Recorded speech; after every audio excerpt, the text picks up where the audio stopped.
Bismillah ar-Rahman ar-Rahim. I am Dr. Mohaibullah Wazir, and the topic is the gluteus medius and gluteus minimus muscle. Look, this is the gluteus maximus. We reflect the gluteus maximus. Then you see this is the gluteus medius muscle. While deep to it lies the gluteus minimus muscle. Okay, in the same way you look over here, please. This is piriformis. H to H with piriformis, this is gluteus medius, and deep to it gluteus minimus. In the same way you look over here, this is piriformis. H to H, this is gluteus medius, and we have cut it gluteus medius, and now you can see the gluteus minimus muscle. And now look, this is the gluteal surface of the hip bone, and this is the posterior gluteal line, this is the middle gluteal line, this is the inferior gluteal line.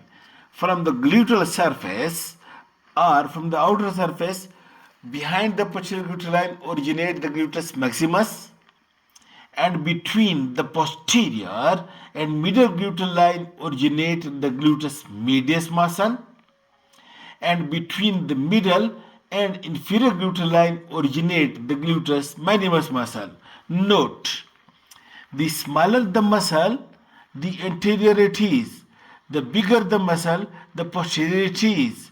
So gluteus minimus from the anterior part between the inferior and middle, while the medius from the middle part between the posterior, between the middle and posterior, while the gluteus medius from most posterior part.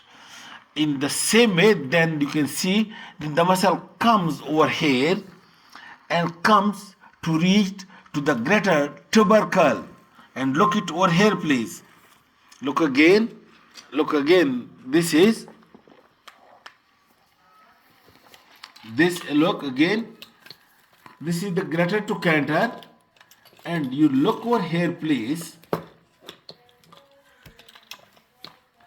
Look over here. Look, the gluteus medius from the anterior part of the lateral surface, it is inserted over here onto the anterior surface of the greater trochanter, while the gluteus medius from the medial part of the gluteal surface, that is between the middle and posterior gluteal line, it is inserted into the lateral part of the greater trochanter, while the gluteus maximus to the posterior part. In this way, medius to the lateral surface of the greater trochanter and minimus to the anterior surface of the greater trochanter. Over here, like this, gluteus minimus anteriorly, gluteus medius laterally, gluteus maximus posteriorly. And over here, deep to each tendon lies the one bursa which separate the tendon from the greater trochanter of femur. Now, the nerve supply of this gluteus medius and minimus muscle is the superior gluteal nerve. The nerve supply, while the nerve supply of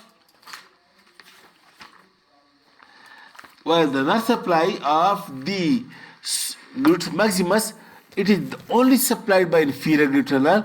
The other, both these muscles are by the superior gluteal nerve. And note what is the action of the gluteus medius and minimus coming over here to the lateral and to the anterior surface, all lying lateral to the greater trochanter or lying lateral to the hip joint. Look, these two muscles lying lateral to the hip joint, they are abductors of the hip. Number one, they are abductor of the hip joint. And number two, then the anterior most fibers over here, these fibers, it also medially rotate. So note the point, abduction of the thigh at the hip and medially rotate the thigh at the hip joint. Note, but in normal walking, please understand this point, in normal walking and normal running, the abduction action at the hip joint is not needed at all. So then what is the rule of this in normal walking? Look, when you are standing on one leg or one foot and the other leg is off the ground, then the whole weight is being on this supporting leg. At this very time, when the weight is being supported by one leg and one is standing only one, then the gluteus medius and minimus, in addition to abducting effect, it helps to prevent adduction of the hip, adduction of the thigh, adduction of the thigh at the hip. That is, it stabilizes the hip over the pelvic bone or the pelvis over the hip bone, so that in standing or in walking, the pelvis is not being sagged inside and one remains erect even if the weight is being supported by one leg and the other leg is off the ground. And if these two muscles get paralyzed, what happens? Because during weight supporting, the hip is being not stabilized and these abductor muscle cannot abduct the hip at the thigh, then the hip is being abducted and one during walking swing from side to side. This is the sign of the paralysis of the gluteus medius and minimus muscle. This is all about the gluteus medius and minimus. Thank you very much.